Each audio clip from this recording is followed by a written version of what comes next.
One of the most important items that you need in modeling every project, it's whether electronic, mechanic, or architecture, it doesn't matter, is to define a WBS or work breakdown structure for your project's procedure. Just like this one.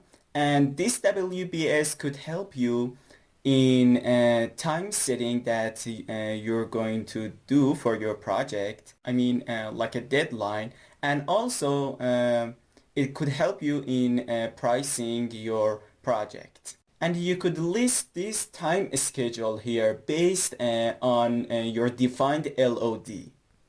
For example, whether you want to model a rebar or a column or any of that matter, you could bring them into this table. Okay. For example, here our first part is analyzing the blueprints or the drawings as in two-dimensional. You must first check and analyze them before getting into modeling.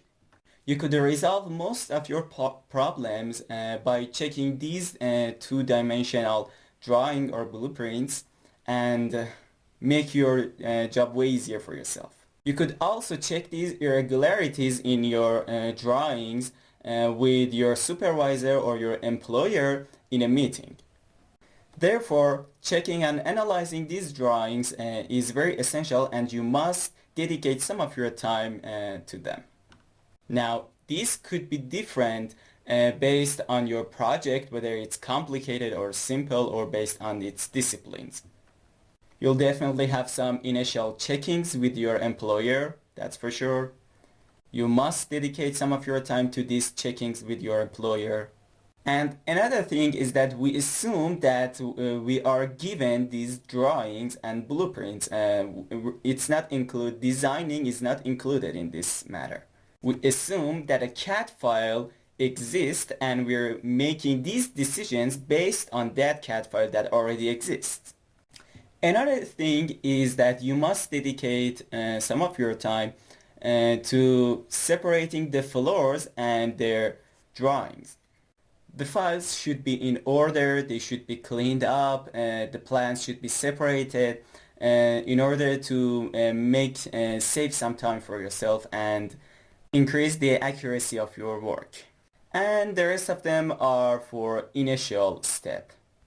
Alright, and then we'll get into modeling the structures, which we have some distinguished elements here, like foundation, columns, bars, slabs, and shear walls, which you can consider them as your tasks in this part.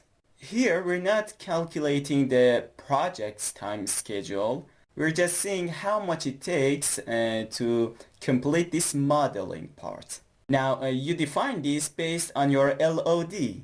Therefore, sometimes you may consider placing rebars in this modeling the foundation. And other times you may separate them and complete them separately. So this actually depends on your tactic which you want to proceed with. Because you're setting this time schedule for yourself, or maybe your employer needs it as well, it is something like an agreement. So you could specify them with more details or not. You may want to place the rebars with your foundation or columns, or maybe you want to do them separately. So based on these standards, you set your time schedule. Now, we're not talking about other facilities and electronic and other stuff. We're just seeing this part of the job. And as you can see, just modeling this structure will take about 40 days of you. And if you consider the initial steps as well, it'll take about 50 days from you. Note that this time schedule is specifically dedicated to just modeling. Now, if you want to get shop drawings from this project, which is about 37,000 meter, you're going to have to dedicate some time to that as well. Maybe your employer needs shop drawings from you. So you must define this time schedule for your shop drawings. If you don't do this, later in documentation, you'll be run out of time. Take a heed that documentation, if not more, takes equal time as modeling. It's true that Revit does everything automatically. You make some cuts, place tags and everything else very easily, but tidying them up and put them in a specific order and arranging them is really time consuming, and it requires a portion amount of your time. Therefore, I suggest that you define this WBS for every one of your projects. Whether this project is 1,000 meter or 100,000 meter, it doesn't matter. You define the elements here based on what is required of you and give it the time it needs. I emphasize again that we do this because you and your employer would have an overall concept of the project and know when it ends and how much time it requires. This makes you to manage your project better.